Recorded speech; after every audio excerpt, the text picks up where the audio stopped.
एका घरामध्ये दोन सुना. एका सुनेच्या माहेरची आर्थिक परिस्थिती एकदम भक्कम आहे आणि दुसऱ्या सुनेच्या माहेरची आर्थिक परिस्थिती थोडी बेताची आहे. मग ज्या सुनेची परिस्थिती भक्कम आहे ती सून सगळ्यात प्रेमळ, समजूतदार आणि जिची परिस्थिती बेताची ती सून रागीट, चिडखोर, प्रॉब्लेमॅटिक स्वभावाची.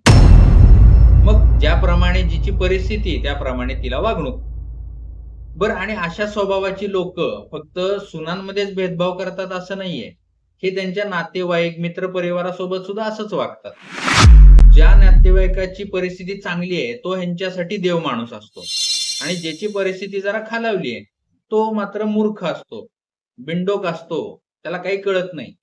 मग त्याप्रमाणे त्या व्यक्तीला वागणूक मिळते. हे सगळं सांगायचा उद्देश काय, की असे लोक कुणाचेच सख्खे नसतात. हे संधी साधू लोक आहेत. त्यामुळे तुम्ही जर तुमच्या मुलीचं लग्न करून देत असाल तर सगळ्या गोष्टींसोबत ही एक गोष्ट तपासून बघा, समोरची पार्टी त्यांच्याच एखाद्या गरीब नातेवाईकाशी कसं वागतायत.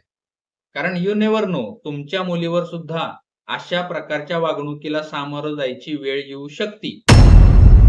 सावध असलेलं बरं, बरोबर का नाही?